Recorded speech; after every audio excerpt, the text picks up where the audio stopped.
Hi, everybody. My name is Carlos. I'm here with Chris, and we're very happy to be here with you in Real Talk. You're going to be discussing how to sell a house, a property in this crazy market. We'll be right back in a few seconds.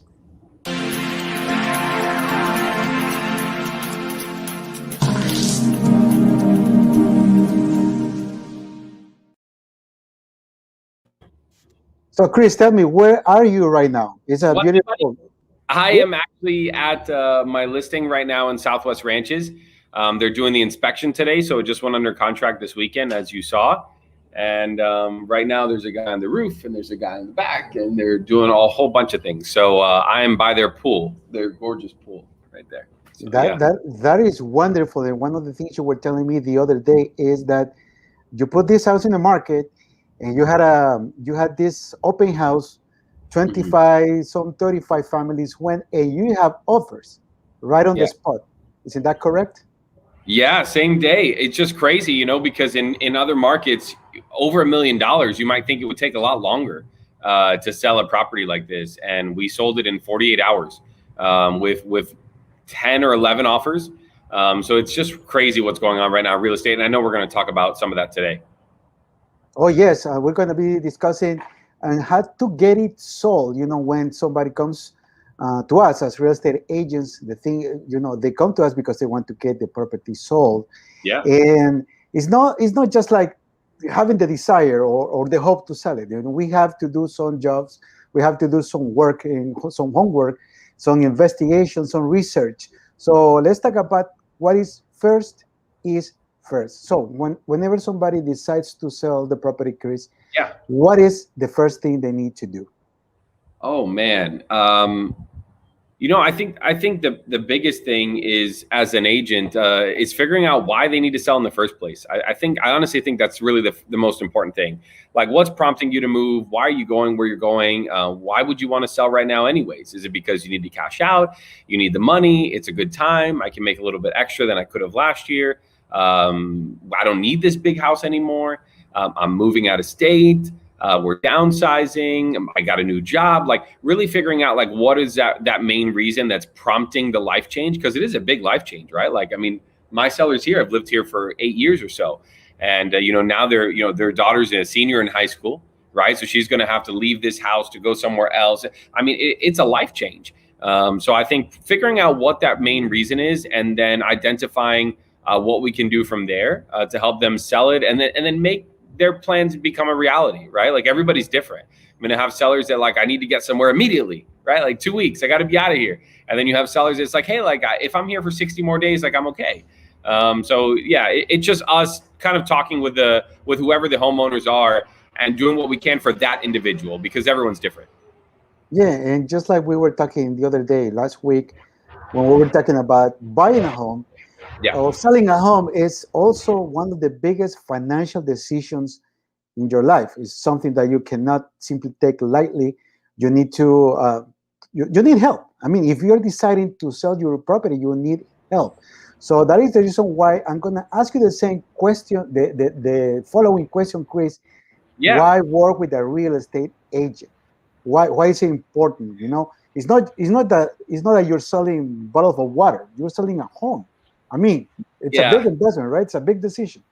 It's a huge decision. And I'm not, I'll be the first one to tell you, I'm not a salesman. Like, that's not my style at all. I like to think of myself as a person who just likes to help people and provide a good service. But I'm not a salesman. I don't think a good real estate agent is not in the business of convincing you to do something that you don't want to do.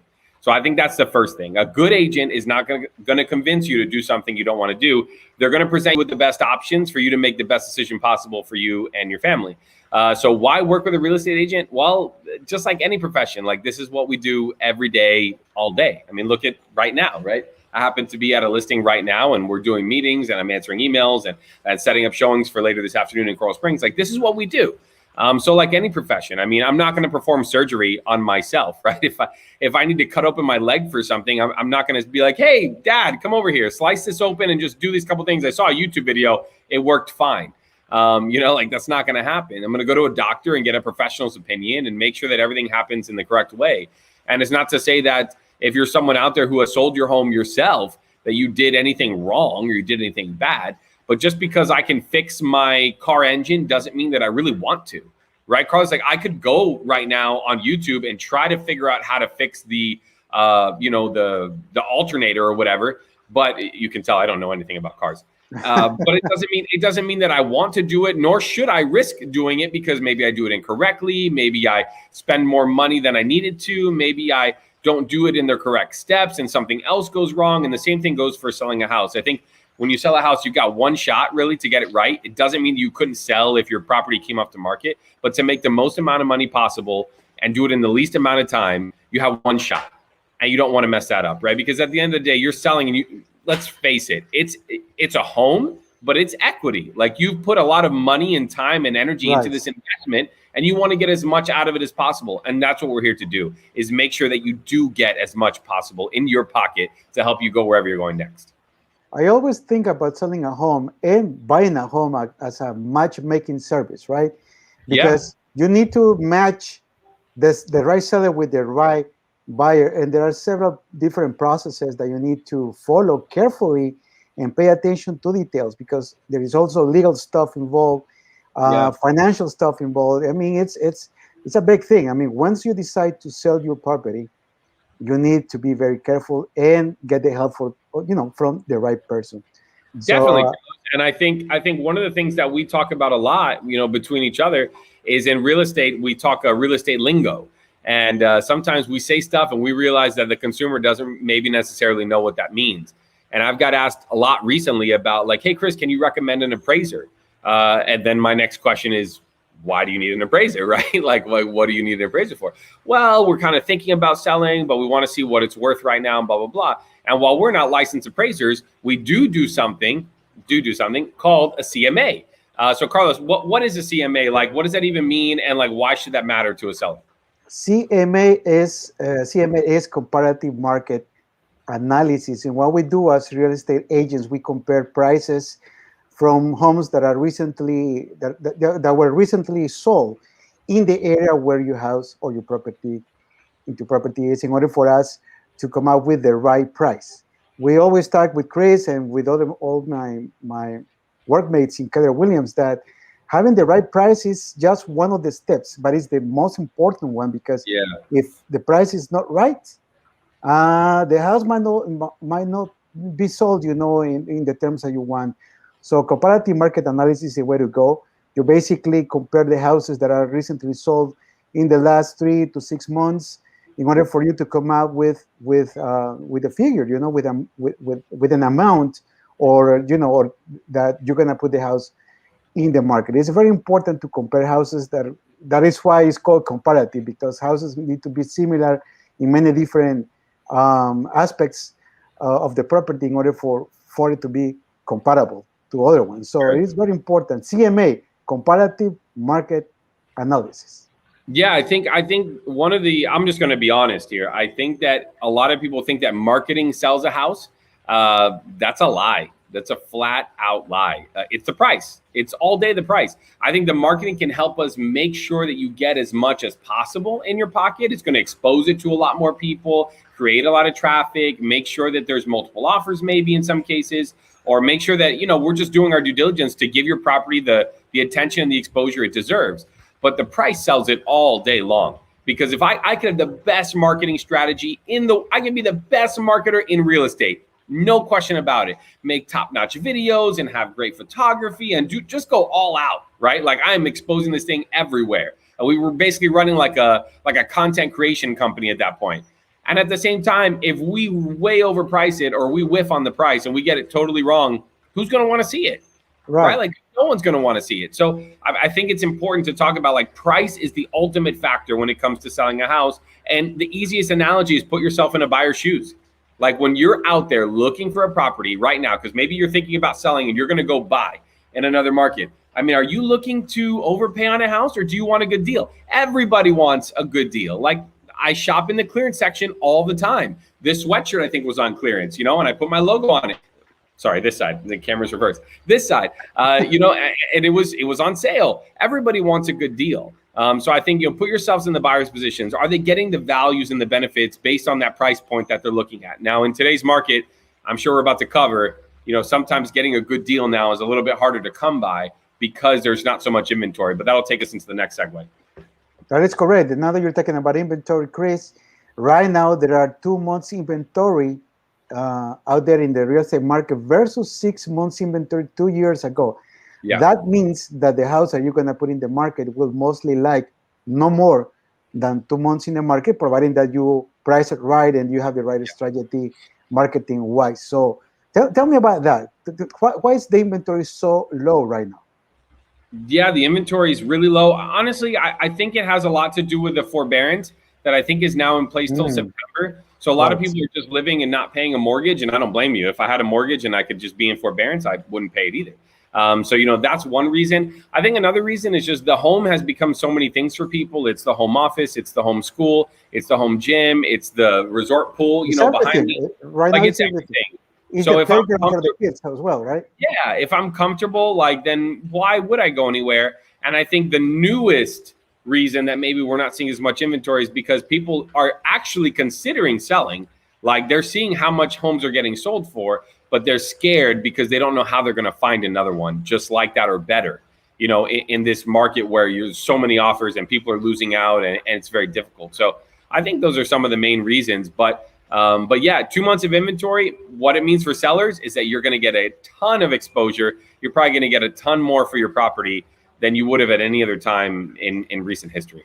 Right. Let's talk about that. Let's talk about supply and demand right now because of everything that's happened with COVID and all of that and all the government help that we receive. One of the things that we're experiencing right now is low interest rates for a mortgage.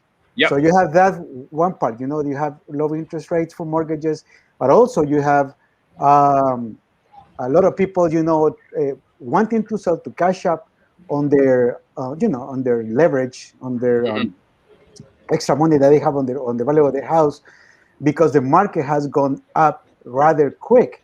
I have another statistics that I want to show right now is homes are selling for 20 to 30% more than they were selling on 2020. Yeah. So Chris, let's shine some light on that to our audience right now. Yeah, I mean, it's crazy what's going on. I mean, we have a couple different stories. I mean, just in our market center alone, we had an agent sell a house the other day that I think it was like a year or a year and a half ago. It expired at $435, and it just sold for $539. I mean, you do the math. It's just over $100,000, and it's about 20% of the value. I have a listing in Weston right now that hopefully will come in about the next month. There's a tenant in there right now. It expired about I think it was the end of 2019. At about $780, and we're going to easily sell it for $850, $860 without a problem, right? Is where we're going to list it at. Shoot, we might sell it for more, Carlos, because we might get more offers and end up selling it for higher. Most likely we will. So I think it's pretty crazy what's going on right now. If you're someone who's built up equity, if you're someone who's willing to make a move, I mean, and I'll be honest with you, it might be sell and rent for a little bit and then buy. Maybe that's the strategy, and that's okay. I have people that just did that in Hollywood. We sold their house for way more than they ever thought they could get. They're going to rent for 1 year, and then they're going to come back to me to purchase their next home, right? And for them, that was the right plan. And then I have other people who sold, and we were able to find them a property because they didn't want to rent, they wanted to buy. So I think don't be afraid of just taking a leap because we have so many ways of making it work for you. You're never going to be high and dry.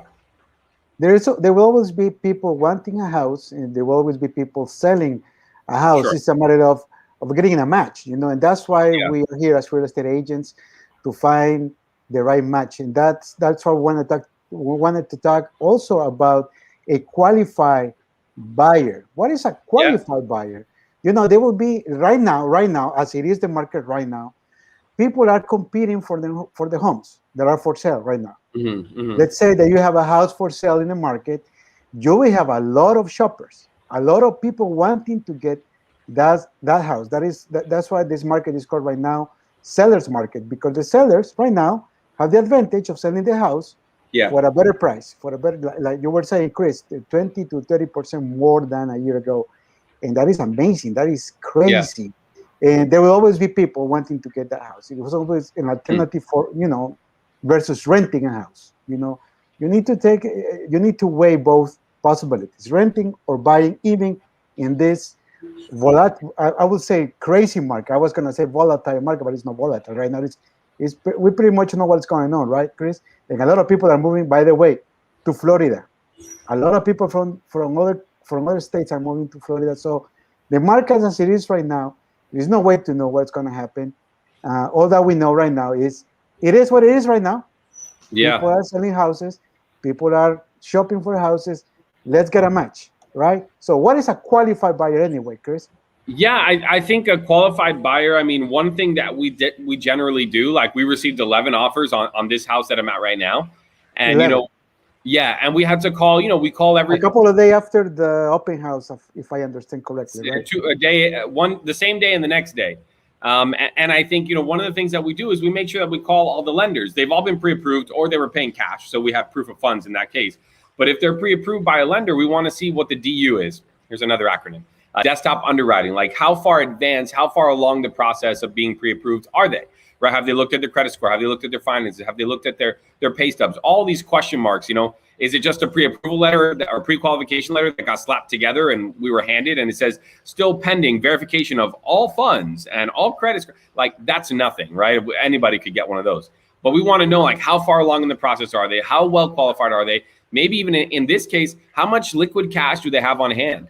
That was a question that we wanted to know from the lenders, just to know. They said that they could pay any amount above appraised value. Can they? Right? Are they qualified to be able to do that? What if there's a gap of 50 grand? Do they have that at hand? And then I think, Carlos, the last piece that I really want to touch on is that when you're getting that many offers, and it's a lot of them, it's hard to go through all of them, and you're trying to pick apart what they are. There was 3 offers at $1.1 million cash. 3. They all look the same, right? So like think about it now. Like you're a seller, and I'm presenting you as your realtor with 3 or 4 offers that are almost identical. What's going to be the defining factor between you setting them apart? How do you pick the right offer, right? How do you pick the right offer? Now, granted, you could probably close them all, right? Probably in another world where we have alternate universes and you picked a different one each time, you could probably close every single one. But I think the piece that's setting deals apart is on us, like as the agent. Like I'm representing my client. Let's say if I'm the buyer's agent and you're the listing agent and I'm submitting my offer, how well did I build my relationship with you? How comfortable are you going to be working with me?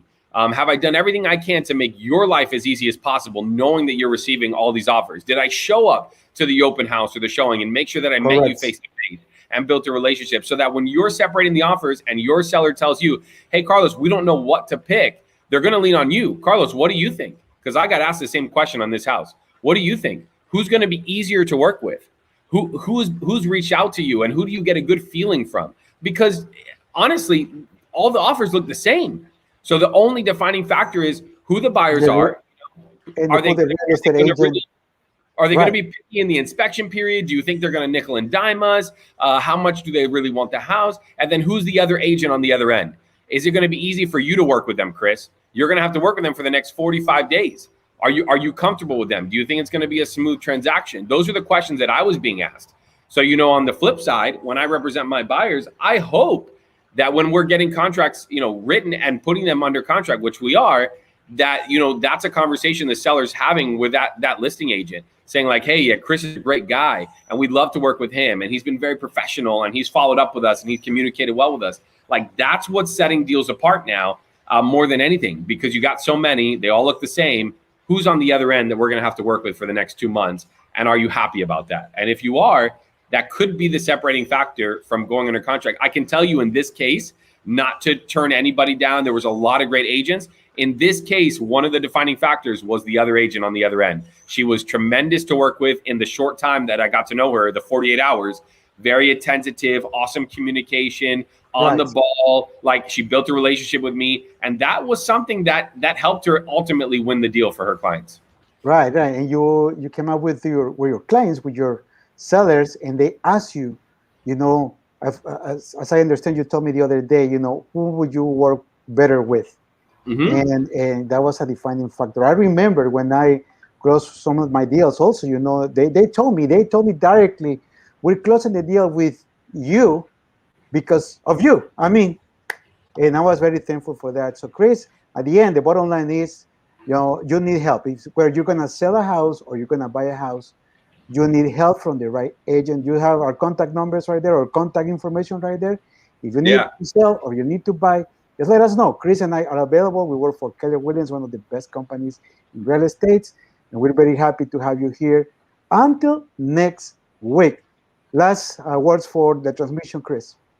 Yeah, thank you guys so much. We appreciate you. Stay safe out there. Go get your vaccines. I got my second one coming up, and we wish you the best. Thanks for spending time with us. Bye. Bye-bye.